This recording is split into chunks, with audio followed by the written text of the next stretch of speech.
everyone, I'm Abigail, this is Megan, and welcome to another Two Kid interview. We are joined by author Jacqueline Harvey. Miss Harvey has written the book series Kensy and Max, Clementine Rose, Willa and Wolf, and of course, the Alice-Miranda series. Thank you for being with us from New Zealand today. Thank you very much for having me. It's lovely to meet you both. You write children's books. How are your books influenced by your own childhood? Oh, well, that's a great question. So I think that the character who is most like me is probably Willa, who is my latest character. Willa lives in a pretty ordinary kind of neighborhood, suburban neighborhood. She has a dog. She's always trying to fix things. And I probably was a bit like that when I was a kid too, I think. I was one of those kids who tried to help a lot. And sometimes it didn't always go really, really well.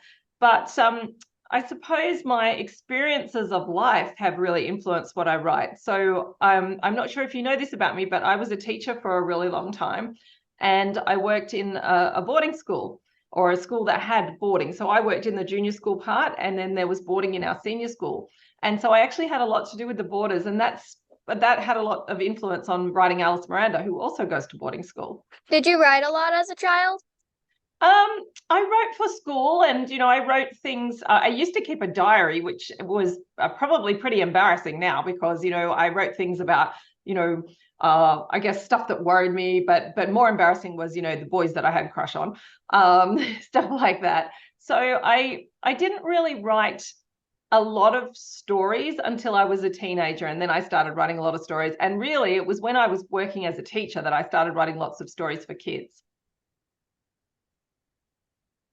What is your process when putting a book together? Do you decide the end before the middle? Or do you put it together in order? Oh, very good question. You two have done lots of research, I think, about interviewing authors. So I never start until I know what the ending is kind of going to be like, because I want to have a target, a goal to work towards, and I write fairly quickly. So I write a lot of books. This year I have 7 books coming out, which is a pretty big number. They're not all as long as an Alice-Miranda book. They're the Willa and Wolf books are only about 11,000 words. So, and an Alice-Miranda book is, in fact, I'm working on an Alice-Miranda book at the moment. I can show you a sneak peek of the cover. It's Alice-Miranda and the Christmas Mystery, and it's a really, really long book. It's about 60,000 words, so it's much longer. So in order to be organized, I am a bit of a planner. I generally plan an outline for the story, and I know not always exactly, but I know pretty much how it's going to end. So I've got something to work towards. And I tend to write, that was a really good question about, do I write it in order, or do I write a bit in the middle and then come back? I do tend to go in order, but sometimes if I get really stuck at something, then I may skip a couple of chapters and know that I've got to come and put them back in again. So it just kind of depends on the book that I'm writing, if it's a long book or a shorter book. But yeah, I tend to be quite well organized, and I start and I brainstorm on a whiteboard, and I take photos of the whiteboard and I put that in a file on my computer. And then I always have a notebook. I have lots of notebooks, actually. And so like this is a notebook that at the moment is containing lots of Alice-Miranda things. And I'm always going back, and I write the outline by hand, and then I start typing. So yeah, and I come back to the handwritten notes all the time, and I often add more in as well. Can you tell us about one time where you were doing something and noticed someone or something and thought, I need to put that in a book? Absolutely. Authors, I know you two have interviewed authors before, and so you know that authors are really good at people watching. And I'll tell you a funny story, actually. I needed a name for a character for a Clementine Rose book. And it was the first time that Clementine Rose was going to meet a mean girl, a baddie, a kid who was going to be a bit of a problem. And I could not think of the name that I wanted. And I'd written a whole list of names, and none of them seemed to be right. And I try not to use names of anybody that I actually know to make them into baddies. And so I was sitting in a cafe and I was having some breakfast. I was just ordered my breakfast, and I had my notebook out and I was writing Clementine Rose notes. And a little girl who was about probably 4, she came and sat on the long bench seat right next to me. and my breakfast arrived and it was scrambled eggs, and she went like this. She said, "What's that?" Boom, and she put her finger in the middle of my scrambled eggs. And I went, "Oh," and her mother said, "Saskia, Sassy, darling, don't do that to the nice lady's scrambled eggs." And so instantly, even though she doesn't know it, I instantly had a name for my character. I thought I would call that character Sassy. So anyway, her mother apologized. It was all fine, but I thought this was a funny thing to happen. After you finished your first draft, how much do you take to revise the book? Oh, again, it depends on how big the book is, but I tend to revise as I go along. So I'm one of those people that I will write a chapter and then I go back and I always read my work out loud, because when you read your work out loud, it actually helps you slow down and concentrate and make sure that the characters sound like they should sound, and that the pace is right, all those sorts of things. So I tend to revise as I go along, so that when I get to the very end, I still, obviously do lots of editing, but I tend to edit as I go as well. So what happens at the end of the process, when I hand my book in to my publisher and my editor, they will read it and then they give me a whole lot of notes, and that's what we call the time we do a structural edit. And so sometimes at that point I may take some characters out, I may add some things in, I might move things around a little bit, and then it goes back to my editor and my publisher, and then we do a copy edit, which is more about the punctuation and the language and the repetitions of words and that sort of thing. And then once we're all happy with that, it then goes to become page proofs. So it looks sort of like a book. It's all set out as a book. And so at the moment, that's what I'm doing with the Alice-Miranda book. I'm editing the page proof. So I probably got a couple of days that I need to, and I will read it out loud most of the time, because then again, it makes me really think about it. And hopefully I pick up any little mistakes or typos. I think you've written 20 Alice-Miranda books. And 15 Clementine Rose books. Is it hard to come up with new and exciting stories for the same characters? I don't think so. I think because one of my golden rules is that you have to really love your characters. And if you love your characters, then you can always find a situation to put them in. So I have this rule that if my publisher says to me, "We want you to write another book in Alice-Miranda or in Clementine Rose or Kensy and Max," and I kind of feel like, then it's probably not a good idea to do it, because if I'm not really in love with it or the idea of it, then it's not a great thing to do. However, I haven't found that, because Clementine Rose, 15 books in Clementine Rose, and she kind of came to the end of the story arc. Alice-Miranda, however, because each story is very much a standalone story, and you don't have to read them in order, and you don't have to read Clementine Rose in order either. But with Alice-Miranda, we always kind of thought there was room to keep going. And when my publisher had said, "Let's do a Christmas story," that was something that I hadn't done before with her. And so we thought we could have a lot of fun with a Christmas story. So I don't generally find it too hard to come up with ideas. Being an author often comes with a lot of rejection. Was that part of your journey?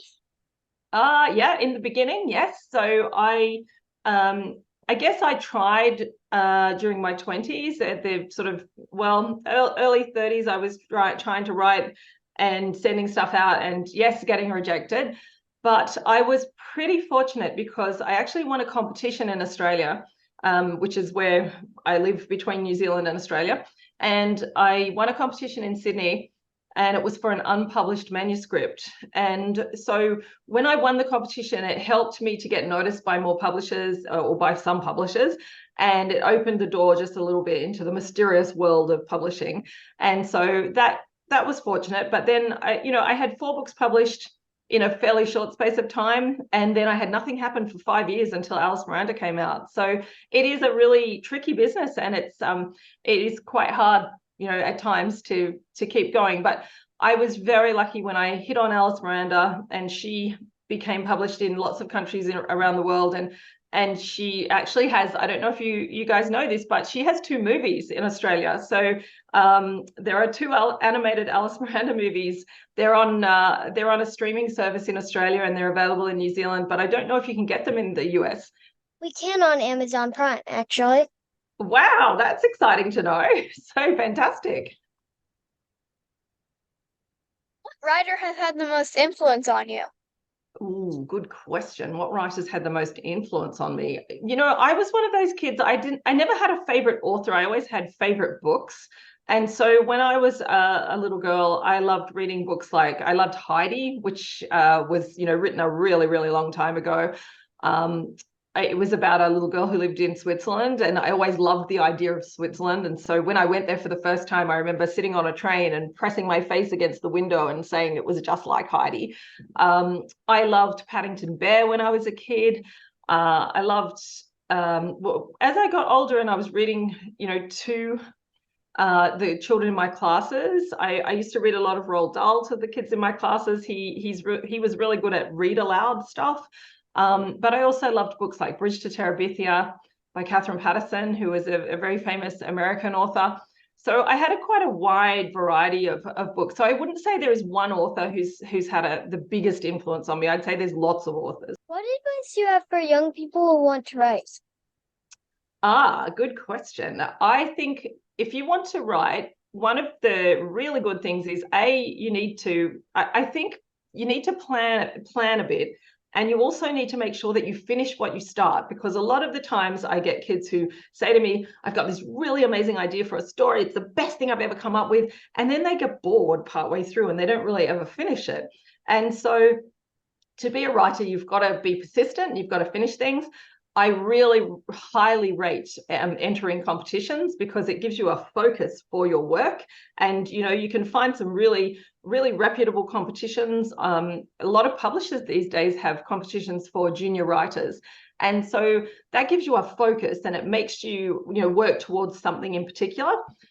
I think, you know, be observant, keep a diary, keep a notebook with you. I take lots of photographs when I'm out, and often I will go back through my camera, my photo reel, and I will just think, oh, why did I take a photo of that? And then I think, because I had a story idea about that. So I think it's good just to watch the world around you. That's really important too. And write stuff that keeps you interested. Write things that, you know, I always know I want a winner if I would rather write my own story than go and, you know, watch something on Netflix or read another person's book. That's big advice. Do you also have a smaller tip? Something you do when you're writing? Show, don't tell. So learn how to do that. So learn how to describe things well and not always just say, you know, she was angry or the girl was angry. Show us that she was angry. So, you know, think about what sort of physical response she might have to being angry. Maybe her face is red. Maybe her fists were bald. You know, think about how you can describe things. That's a good thing to practice too. Do you have any other projects in the works that you can tell us about?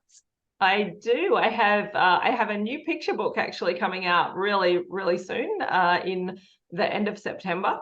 It's about a chicken called Gloria, and it's about the misadventures of this chicken called Gloria. I'm also working on a series about a sheep called Kevin, and he's a really fun character. He doesn't want to be a sheep. He's kind of bored with being a sheep, and he doesn't feel like he belongs to the flock. And so he goes on a mission of self-improvement, if you like. And in the end, and the rest of the flock think, well, you know, what's he up to? That's really strange. And then in the end, what he does actually saves the day, if you like. So I can't tell you too much about that, but that will be those books. Well, Gloria is coming out in Australia and in New Zealand in September. And Kevin is a next year project for me. And then I've got some more Willow and Wolf books that I'm writing. And then I've got a standalone middle grade novel that I'm working on as well. Finally, it's time for our Turbo 10. 10 rapid fire questions. Are you ready? I'm ready. Let's go. Number 1, what is your favorite phrase to use? My favorite phrase to use, don't waste a minute. Number 2, what is one subject you'd love to learn more about? History. Number 3, what is your go-to snack food? My go-to snack food. Smith's crisps, chips, like crunchy chips. Number 4. What is your favorite book growing up? Heidi. Number 5. If you could teleport somewhere right now, where would you go? Oh, if I could teleport somewhere right now, where would I go? Oh, I think I would actually go to my mum's house because my nan died yesterday and I would really like to see my mum and give her a big hug. Number 6. If you could have one superpower, what would it be? Oh, I think I'd love to be able to fly. Number 7. What was your favorite cartoon as a kid? Oh, I loved Scooby-Doo. Number 8. What was your favorite rainy day activity? Reading. Number 9. If you could have any 3 dinner guests, who would they be? Oh my goodness, that's a tough one. 3 dinner guests. I would love to have Queen Elizabeth, even though she's just passed away. I would like to have my husband because he's really good fun at a dinner party. And a third one, someone really interesting. Oh, Shakespeare would be pretty fun. Number 10. What's the best piece of advice you were ever given? Uh, okay, the best piece of advice I was ever given was basically, I think, you don't waste a minute. If you want to do something, get on with it and give it a go. And, don't die wondering. That's the best piece of advice I was given. You did amazing. And thank you for spending this time with us. We can't wait to read your future books. Well, thank you for getting in touch, and it was lovely to meet you both, and hope to see you again one day.